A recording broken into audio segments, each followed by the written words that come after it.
It was number 3, Chrysler, that took the biggest wallop. I would like to introduce the chairman of the board, Lee Iacocca. When Lee Iacocca came to Chrysler in 1978, he found that the Chrysler organization was in big trouble. And not only because of the position in the marketplace, but because of past sins. Chrysler had cut the R&D development areas and also cut engineering to maintain a profitability. The next problem he found was that they would build more cars than they had orders for. In fact, it was not uncommon for them to have something like 100, 150,000 cars sitting somewhere in Detroit waiting to be shipped. There seemed to be the mindset that Chrysler was going to go broke, that they weren't going to make it. So when he walked in 78, he said it was a big mess, and he was right, it was a big mess. My excuse for coming to you is real simple. I'm running out of money, and I'm going to have to shut down. In his effort to save Chrysler, Iacocca turned to the federal government for help in what would become known as the Chrysler Bailout. The government wanted to save Chrysler for a couple reasons. Jimmy Carter in 1979 is running for re-election. Carter could not afford to let one of the largest automobile manufacturers go out of business and then lose all those union jobs and still get the Democratic nomination. The other thing is, I think it was an idea of just a symbol. You know, in 1979, the country was doubting itself, whether we really were the best in the world. If Chrysler had gone out of business, I think that just would have thrown more a negative stigma into the American public's psyche that maybe we weren't the best. The government aid to Chrysler came in the form of loan guarantees. The overall package was a loan guarantee from the government for, I think, $1.5 billion.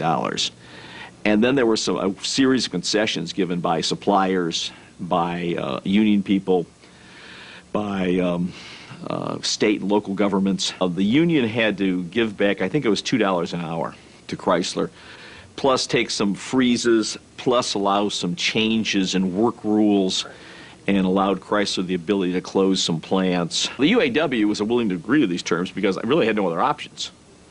The reduced wages agreed to by the United Auto Workers lowered Chrysler's production costs. This contributed to an increase in short-run aggregate supply. Aggregate demand was increased by 2 factors: the $1.2 billion in government-backed loans and the stabilizing effects of saving 150,000 jobs. Both shifts started moving the economy back toward full employment equilibrium. Chrysler got back on its feet through a couple of different things. First of all, one, Iacocca had taken the workforce from 40,000 in 1979 to about 22,000 in 1983. Reagan's tax cut certainly helped stimulate demand during that period of time. And basically the pent-up of demand for automobiles. If you buy any car without considering Chrysler. And they'd done a very nice job of marketing their product. I think the spring of 1983 was their first profitable quarter since 1979. And I think they made like $140 million or $150 million.